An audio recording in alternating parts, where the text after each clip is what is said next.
여러분 안녕하십니까? 경제현장 오늘 시작합니다.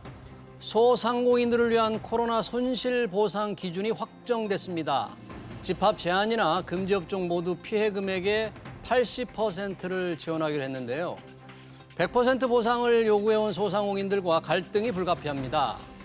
김부겸 총리는 손실보상 제외 업종은 별도의 지원책까지 마련하겠다고 밝혔는데요. 예산 1조 원으로 사각지대까지 해소할 수 있을지 주목됩니다. 인플레 후폭풍, 홍남기 경제부총리가 언급한 상속세 개편안까지 토론해보겠습니다. 유튜브 실시간 댓글로 의견 주시면 토론에 반영하겠습니다. 경제현장 오늘입니다.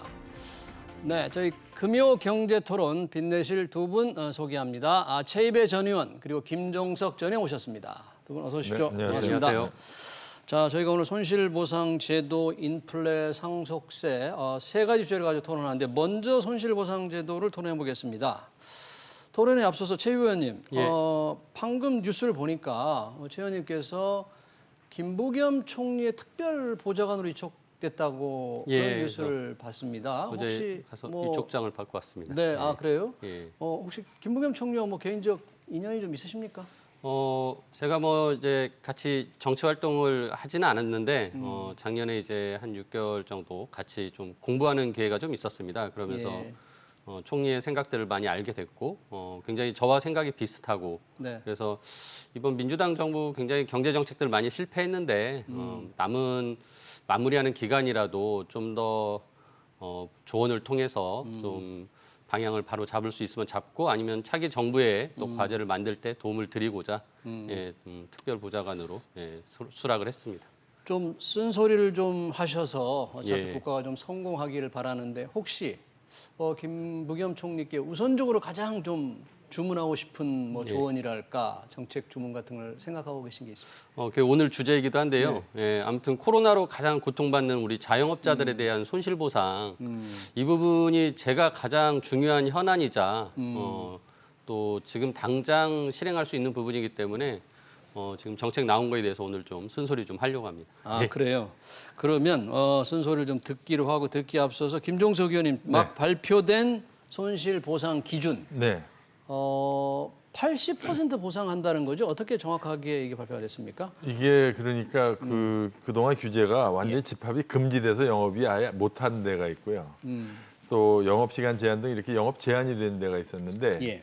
이제 기획재정부는 예산 절감 차원인지 몰라도 영업 제한 받은 데는 60%, 아예 영업을 못하게 한 데는 80% 주자고 했더니 네. 이제 거기서 이제 또 이 민주당 쪽에서 그렇게 차별하면 뭐 또 반발이 있으니까 다 하자. 근데 민주당은 이제 100% 얘기했는데 네. 아무래도 예산 제약 때문에 집합 금지 업종이나 영업 제한 업종이나 다 80% 주는 것으로. 그래서 2019년에 그 3개월 동안의 매출을 기준으로 네. 그 1년 뒤에 그 코로나 시기에 그 같은 시기에 매출액이 얼마나 달라졌느냐를 가지고 네. 이제 아마 보상을 하는 것 같은데. 글쎄요, 이게 실행 차원에서는 상당히 적지 않은 문제가 예상이 됩니다. 이게 네. 우선 사각지대 말씀하셨고 예를 들자면 그 여행업이나 관광업, 공연, 특히 공연하는 분들은 그건 뭐 집합금지나 뭐 영업 제한 받은 적이 없거든요. 그렇지만 없지만 가장 뭐- 타격을 받은 업종이거든. 네. 그러니까 이제 이런 사람들 사각지대도 있고 뭐 그동안 손실을 보상한다지만 이제 앞으로도 계속 지금 영업 제한 갈 건데 이것도 계속 보상해 줄 건지도 앞으로 두고두고 좀 논란이 될 것 같고요. 예. 뭐니 해도 빨리 일상 회복하는 게 전 최선의 방법이라고 생각을 합니다. 네. 지금 자영업자들은 오늘 이제 80%로 결정이 됐다는 것으로 알려지면서 벌써 지금 뭐 종로구에 그 천막 농성을 시작했다고 네. 하는데 자영업자들의 바람이 잘 반영이 제대로 다 안 된 건가요? 그렇죠. 예. 지금 이제 소상공인 지원법에 이제 손실보상제도를 아무튼 법으로 만들어서 이제 예. 7월 7일 날 정부가 공포를 했고요. 음. 근데 이제 그거의 또 근거 조항을 보면 그게 이제 헌법 제 23조입니다. 그래서 네. 그 사망에 보면은 공공 필요에 의해서 재산권을 제한할 경우 그 제한으로 인한 보상을 법률로 정하고 예. 정당한 보상을 지급하여야 된다라고 써 있습니다. 그러니까 이제 헌법에 근거해서 그 소상공인 지원법에 그렇게 손실 보상 지원 제도를 이제 만들었는데요. 예. 이 법의 내용에 보면은 손실에 대해서 보상한다고 돼 있지 일부를 보상한다는 내용이 없습니다. 아, 그러니까 법을 만들 땐 이미 전액 보상을 하겠다라는 취지로 만들어졌다고 해석될 수 있고요. 예. 당연히 그건 헌법에 근거해서 정당한 보상이라고 봐야겠죠. 그러니까 당연히 뭐 자영업자 입장에서는 100% 보상을 요구를 하는 것인데 지금 이 부분에 대해서 뭐 기재부가 예산 제약 때문이라면서 처음에 뭐 60%, 80% 얘기를 했고 결국은 이제 80%로 지금 정하겠다라고 하지만 뭐 자영업자 입장에서는 이 부분 받아들일 수가 없는 거죠. 그리고 우리가 지금 이제 계산 산식이 나왔는데 이게 이익의 어떤 감소액을 이제 계산해서 하는데 영업이익률을 곱하게 돼 있더군요. 그렇죠. 예. 네, 감소액에서. 그래서 이제 대략적으로 뭐 월 1,000만 원 정도 매출하는 식당에서 본다면 예. 뭐 이익이 한 300만 원 정도 나온다고 해요. 예. 그러면은 뭐 이게 매출이 절반으로 감소해가지고 이익이 줄어들면 한 이제 150만 원으로 줄어드는 거죠. 뭐 매출 그 이익 감소액이 5만 원 정도인데 예. 그러면은 지금 3분기에 90일 동안 이제 450만 원의 손실액을 추정할 수 있겠죠. 예. 그러면 100% 450만 원을 줄 거냐, 80%인 360만 원을 줄 거냐. 즉 이제 90만 원을 가지고 또 정부가 자영업자들과 실갱이를 하는 거예요. 예. 저는 이렇게 되면은 결국은 돈을 주고도 또 정부는 지난번 국민재난지원금 주고 요거 덩은 것처럼 또 비난받지 않겠냐. 그래서 실질적으로 더 많이 충분하게 주는 것이 지금 최우선 과제인데 네. 이런 부분에서 자꾸 예산 제약을 이유로 기재부가 목소리를 내면서 이렇게 정부가 후퇴하는 걸 보면은 좀 무책임한 부분이 있다라는 생각이 듭니다. 그럼 최 의원님 저 김부겸 총리 특별보좌관으로서 100% 보상해줘야 된다 이렇게 좀 말씀을 하실 예, 거예요? 뭐 오늘 저 메시지를 이미 전달했고요. 전달했어요? 예, 그래서 저는 뭐 넘치면 넘쳤지 절대 부족하게 드리면 안 된다라는 입장을 가지고 있습니다. 뭐 네, 말씀하시죠. 아니, 제가 그래서 이번에 이런 이제 경험을 통해서 예. 다시 한번 느끼는데요. 이런 손실보상제 시행을 계기로 지난번처럼 전국민 재난지원과 같은 무차별 현금 살포 네. 이거는 이제 좀 그만했으면 좋겠어요. 이번에도 보세요. 지금 예산은 1억 조 배정돼 있는데 추정 소요 금액 한 3조 든다는 거 아닙니까? 지난번에 우리 4차 전국민 재난지원금 예산은요 19조 5천억 원이었어요. 그러니까 그렇게 19조씩 전 국민한테 풀지 말고 다만 1조, 2조 아끼자고 지금 이렇게 60%, 80% 논란 만드는 거 보면 지금 이 정책의 우선순위가 잘못된 것 같아요. 이렇게 어려운 사람한테 몰아주는 게 맞죠. 어떻게 전 국민한테 20조씩 풉니까? 저희 시청자가 바로 지금 문자를 보내왔는데요. 유튜브 댓글을 보내왔는데 직접 피해, 간접 피해로 구분하여서 전 자영업자에게 지원해야 합니다. 아니, 피해도 없는 전국민 재난지원금은 무슨 생각으로 했는지 도통 이해가 안 갑니다. 김 의원처럼 도저히 이해가 안 된다는 말씀이신데 만약에 이렇게 자영업자들이 불만이 있으면 이 제도는 법적으로 보상을 의무적으로 해야 되는 거잖아요. 그렇습니다. 그러면 이 법적 문제로 예를 들면 소송으로 갈 가능성 배제할 수 없겠네요. 예, 저는 뭐 자영업자분들이 당연히 지금 이렇게 부분 지급에 대해서는 불만을 가지고 이거 법적으로 아까 말씀드린 대로 지금 만든 소상공인 지원법에 대한 내용이나 헌법을 근거로 저는 충분히 다퉈볼 수 있다고 생각을 하고요. 예. 그러니까 저는 이제 그렇게까지 또 지금 그렇지 않아도 너무 힘든 자영업자들에게 예. 또 소송을 통해서 이런 것들을 끌고 가게 한다라는 거는 정부가 진짜 너무하다고 생각하고요. 예. 그러니까 우리가 K-방역 성공했다라고 또 그렇게 이제 얘기할 때 그 이면에는 진짜 거의 이 자영업자들의 희생이 다 뒷받침됐었기 때문인데 네. 이 부분에 대해서는 진짜 오히려 그런 거를 또 유로 차원이나 공로 차원에서 더 드리면 더 드려야지 깎겠다라는 생각을 한다는 게 참 너무 안타깝습니다. 예. 2000년에 사업을 시작한 경우에는 어떻게 피해를 보상받을 수 있냐 하는 그런 네. 질문도 왔는데 그런 내용이 이번 대책에 어떻게 들어가 있나요? 아직 그 상세한 내용은 아직 나와 있지 않은데요. 예. 지금 법이 이제 7월 달에 만들어진 시행령이 이제 준비가 9월 달에 됐습니다. 예. 그래서 지금 시급하게 그 손실보상위원회를 지금 구성을 해서 초안을 지금 만들어가지고 오늘 막 발표를 한 거기 때문에 예. 뭐 디테일한 내용은 좀 더 발표되는 내용과 뭐 또 자료들을 봐야 될 것 같습니다. 이런 분들도 조금 상세히 구제할 수 있는 대책이 필요할 것 같아요. 2000년에 그렇죠. 문을 연 자영업자들의 지금 피해. 예. 지금 자영업자들은 손실보상료 100% 외에도 지금 시간 제한, 인원 제한 이런 거 빨리 풀어라는 거예요. 도대체 그렇습니다. 기준이 뭐냐? 그렇습니다. 예, 예. 지금 농성하시는 분들. 그러니까 네. 말이죠. 지금 금년도 상반기에도 4차 지원금 때도 600만 원, 900만 원씩 드렸어요. 손실보상 명목은 아니지만 예. 또 저번에 하고 있는 거 아닙니까? 예. 근데 계속 코로나가 언제까지 이렇게 가겠어요. 그러니까 저는 지금 그 방역 수칙 말이죠. 예. 그 사실 최고 책임자가 김부겸 총리입니다. 그거. 예. 그래서 좀 실무자가 만들어 올린 그 방역 규칙 말이에요. 좀 어이가 없잖아요. 낮에는 4+2, 밤에는 2+4. 뭐 추석 때는 또 8명. 아니 바이러스가 추석 때 쉽니까? 그러니까 우리 국민들이 볼 때 무슨 지하철은 꽉꽉 태우면서 또 택시는 못 타게 하고. 그러니까 뭔가 이 합리성이 결여됐다고 네. 느낄 때 예. 공감을 안 하고 협조를 안 하는 거예요. 근데 소상공인들의 지금의 이 반발은 바로 그런 불합리한 방역 수칙에서도 일부 비롯됐다고 봅니다. 그래서 일단 뭐 위드 코로나를 이야기하기 이전에 지금 이렇게 좀 합리성이 근거되고 과학적 근거가 없는 난수표 같은 이 방역 수칙부터라도 어떻게 좀 빨리 합리화해드리는 것도 소상공인에게 도움이 된다 저는 그렇게 봅니다. 그렇죠. 김부겸 총리께 건의할 사항이 계속 늘어나고 있는데요. 예. 이번에 피해 보상에서 제외된 아까 우리 김 의원님 말씀하셨지만 직접적인 피해를 받지 않은 업종인데 정말로 실질적으로 영업을 못하는 예. 장사가 안 되는 분들 굉장히 많지 않습니까? 이런 데는 어떻게 지원할 수 있나요, 소상공인들은? 지금 그 이번에 만들어진 그 손실보상법에 이제 보면은 예. 이 부분에 대해서는 이제 중소벤처기업부 장관이 예. 손실보상위원회의 심의를 거쳐서 중소기업에 대해서도 손실보상을 할 수 있다라고 이제 임의 규정으로 해놨습니다. 그러니까 이 부분은 아마도 정부 차원에서 특정 업종에 대해서는 지정을 하고 예. 보상을 할 수 있는 근거가 있기 때문에 뭐 추진하지 않을까라는 생각도 듭니다. 예.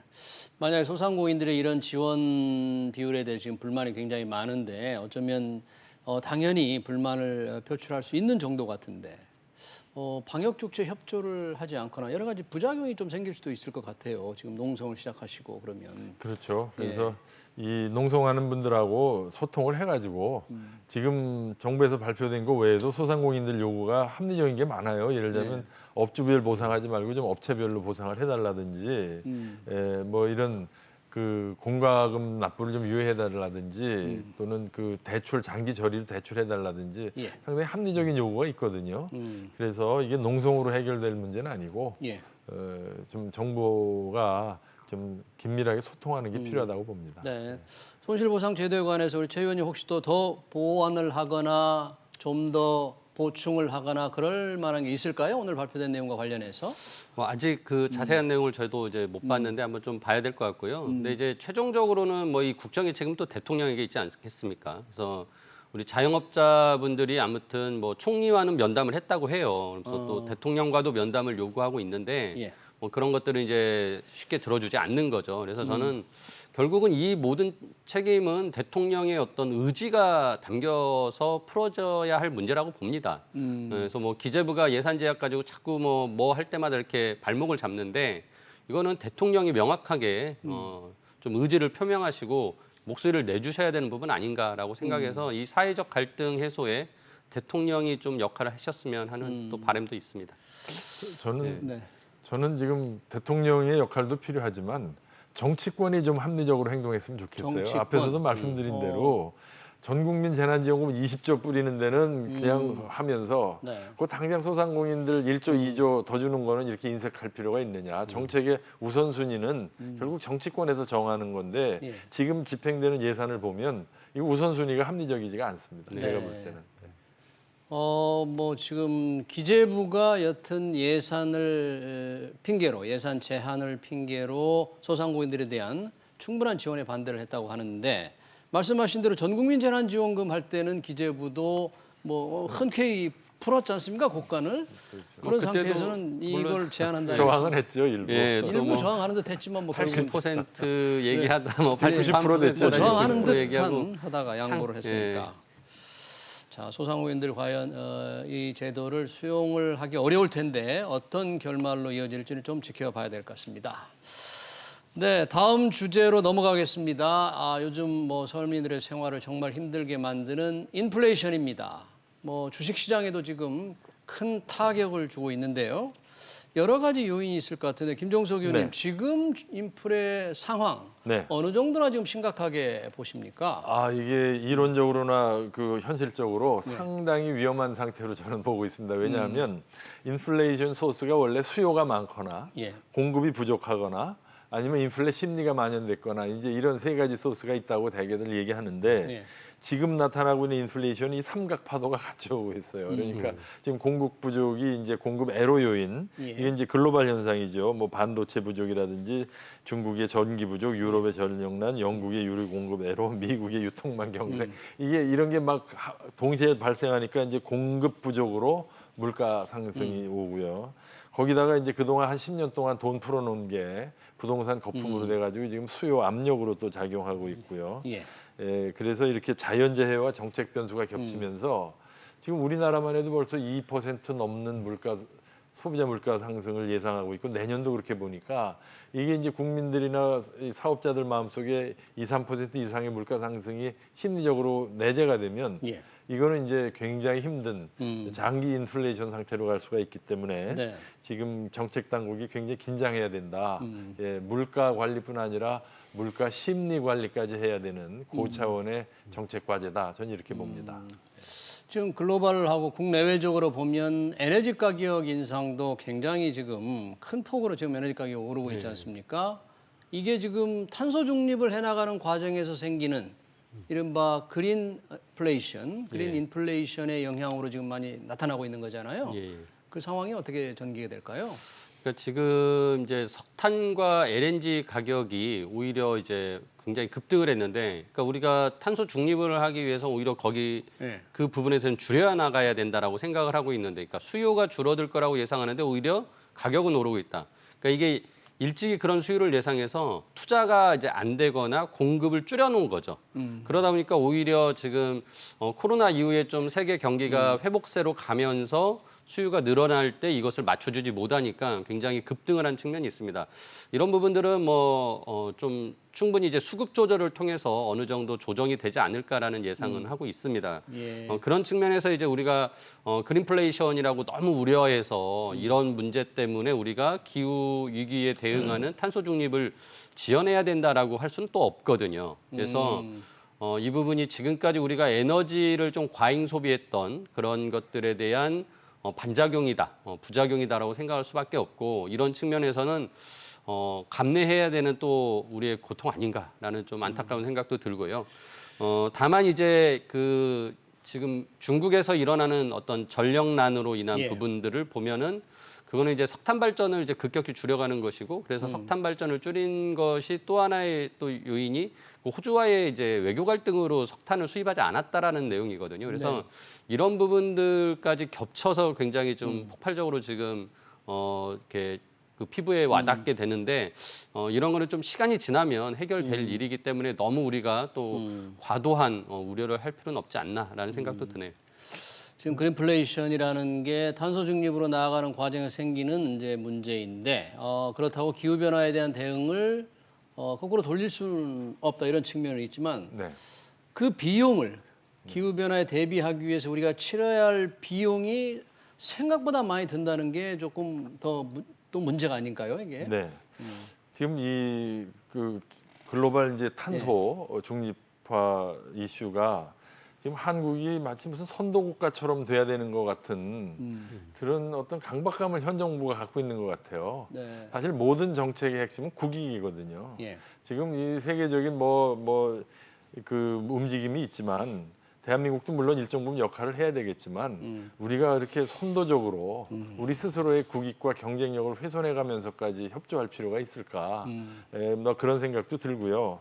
그다음에 지금 이 미국과 중국 간의 이 갈등이 결국 경제적으로 확산이 될 텐데 이것이 어떤 형태로 나타날지 모르지만 지금 두드러진 것은 글로벌 공급 체인, 소위 공급 연결망이 네, 공급망. 지금 이게 분화되는 과정에 있어요. 예를 들면 지금 애플이나 테슬라가 중국에 플랜트가 있거든요. 중개 공장이 그런데 있는데. 지금 중국 전력난 때문에 애플하고 테슬라가 애로를 겪고 있거든요. 예. 이게 장기적으로 보면 이게 서로 이제 분리가 될 겁니다. 우리나라도 지금 뭐 현대제철이나 LG가 이제 중국에 공장이 있는데 이미 우리도 일부 충격이 오거든요. 그래서 미중 간의 이 갈등이 이렇게 공급망의 분리로 이어질 때 대비해서 한국의 기업들도 대비를 해야 되지 않을까 하는 생각이 듭니다. 네, 그런 대비라는 게 참 쉬운 일은 아닌데 국가 간의 경제가 워낙에 긴밀하게 연결돼 있기 때문에 그런 일로 인해서 이게 디커플링 되기가 현실적으로 참 어려운데 대비를 어떻게 해야 될지 걱정이 됩니다. 지금 뭐 경제장관들이 왜 회색 코뿔소라는 얘기를 했지 않습니까? 이런 인플레이션에 대비해서 금리를 올리게 되면 그 금리 인상의 충격파가 굉장히 클 거다. 예상을 하지만 정말 닥치면 클 거다. 뭐 그런 걱정인 거죠? 회색 코뿔소라는 게?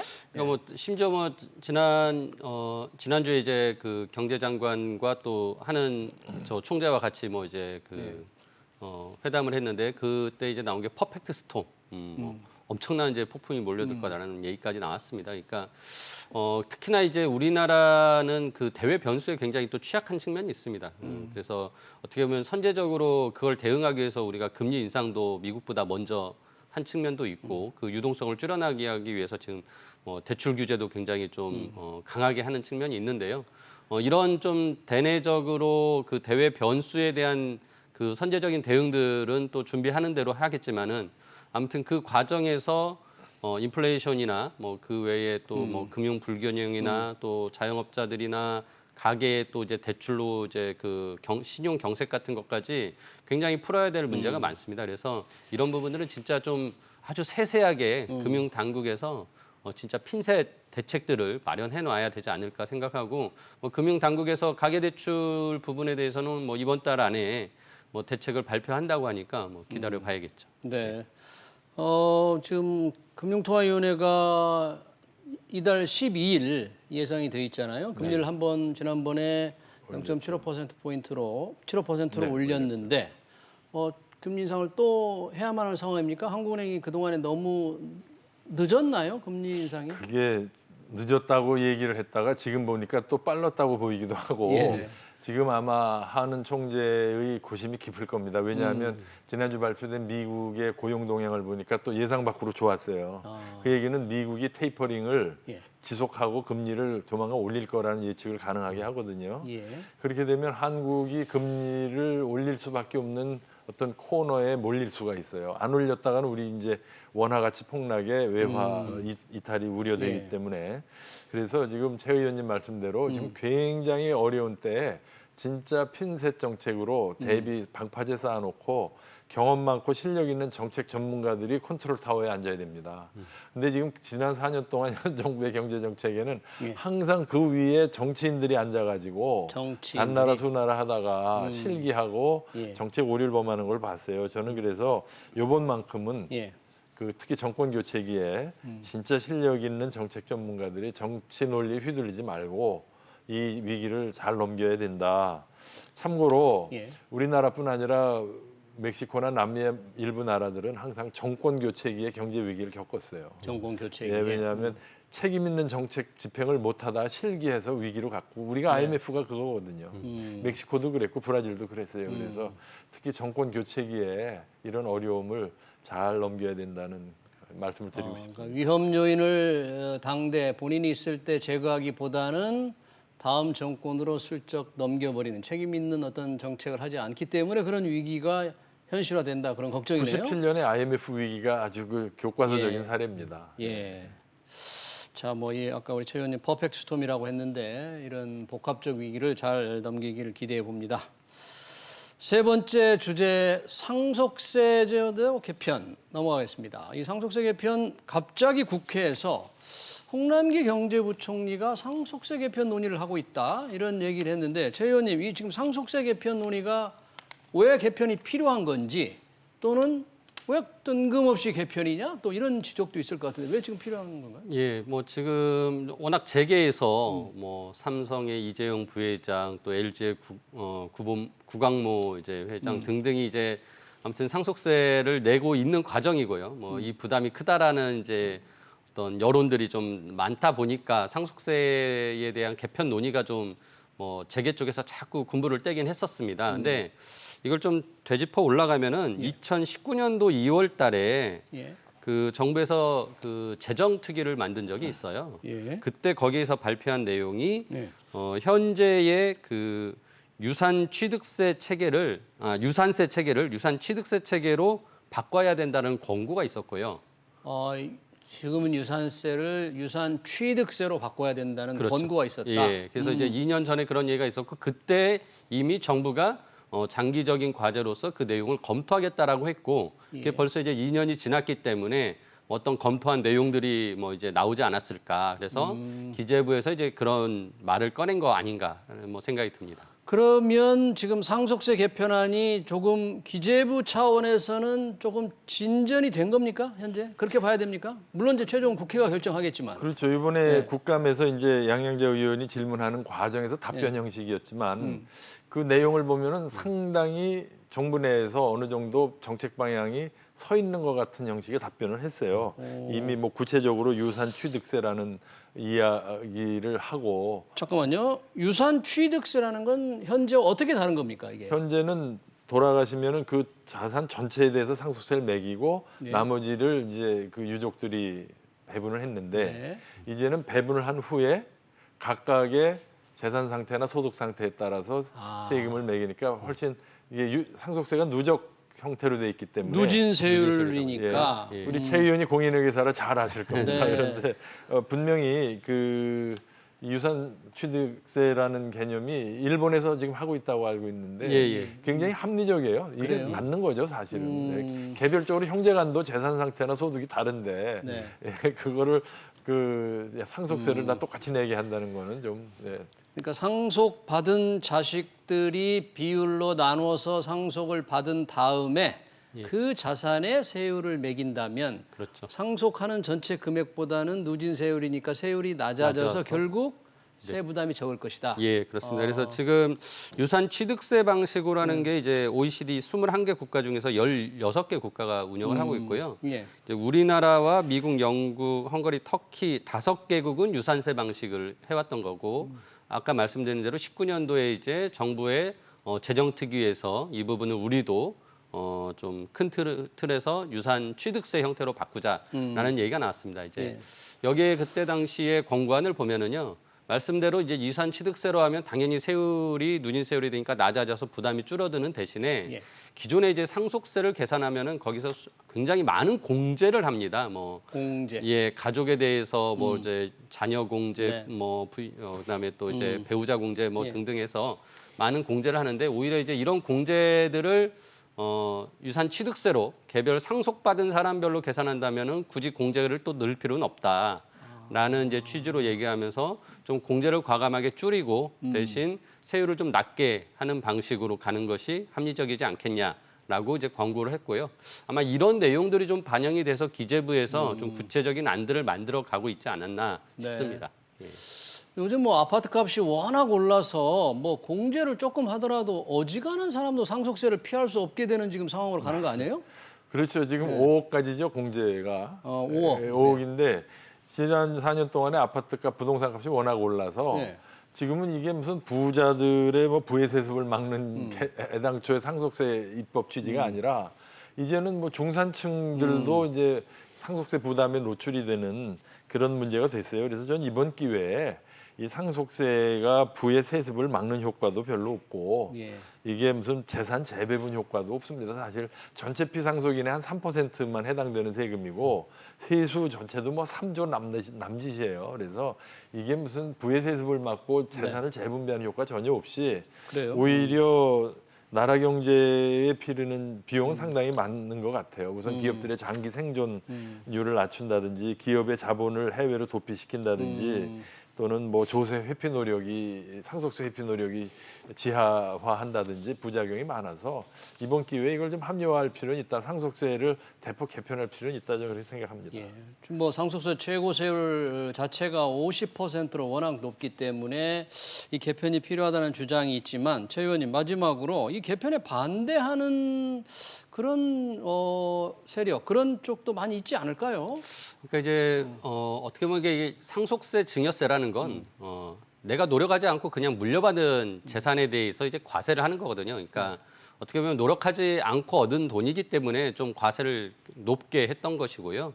물론 뭐 이제 김종석 의원님 말씀대로 이제 기업 상속 과정에서 이제 뭐 경영권의 위협을 느낀다라는 이제 얘기들을 재계에서 많이 하는데 솔직히 뭐 이 체계를 바꾼다고 해서 재벌들의 상속세는 크게 줄어들지 않습니다. 워낙 규모가 크니까요. 뭐 20조 줄어드는 상속받은 분이 뭐 형제간에 나눠서 한다고 뭐 그게 얼마나 줄겠습니까? 그래서 뭐 그런 이제 재벌들을 위해서 상속세 체계 개편을 하는 것이 아니라 진짜 우리 그 일반적인 서민들에게까지 요즘 세부담이 되는 부분이 있다는 그런 것들을 반영해서 좀 체계를 바꿔야 되지 않겠나라는 생각을 합니다. 네.